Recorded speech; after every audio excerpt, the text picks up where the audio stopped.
Welcome back to Morning Joe. We're back with breaking economic news. It's come every time this week. The Labor Department just released the latest numbers in a record string of jobless claims. The number this week, 4.43 million Americans filed for initial unemployment claims. That's now more than 26 million unemployment claims just over the last 5 weeks. Joining us now, senior fellow at the University of Virginia Miller Center, Chris Lu. He served as Deputy Secretary of Labor under the Obama administration. Chris, great to have you with us this morning. 26.5 million Americans, more than 26 million Americans in just over the last month have filed for unemployment. Another dark day of economic news today with 4.43 million claims last week. And Willie, while this 4.4 million number is below its peak of a couple of weeks ago, this is about 6 to 7 times higher than we ever saw during the Great Recession. And when you try to extrapolate these numbers out, we're probably looking right now at an unemployment rate of between 16 and 20%, which is, historic.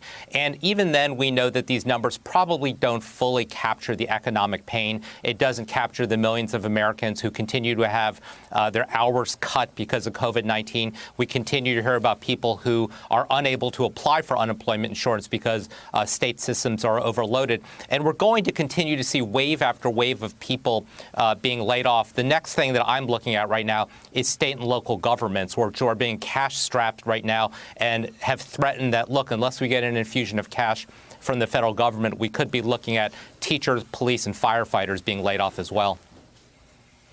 Yeah, 26.5 million is the steepest downturn in the labor market over a 5-week period since the Great Depression, not since the Great Recession, since the Great Depression. So I guess the question on people's minds, Chris, is what blunts this? What stops us from every Thursday at this time at 8:30 Eastern from seeing a horrifying number when you have doctors saying, well, yes, this is going to be with us through the summer and the fall and perhaps into the winter?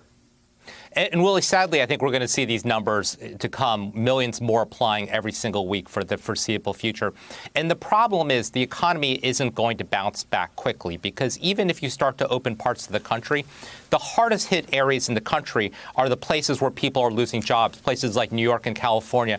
Those are not going to reopen quickly. And even when restaurants and retail starts to reopen, they're not going to be operating at 100% capacity. And so I think it's incumbent upon the federal government to continue to figure out how you provide a lifeline to a dry cleaner or a restaurant that's operating at 50% capacity. What if they decide to bring back their workers, but only for 50% of the hours? We need to figure out how you provide benefits to all of them. And then there are all kinds of other things in the system that need to be figured out. If schools are closed, then how do workers go to work without affordable childcare? So this is going to take a while, years potentially, to get us out of this hole.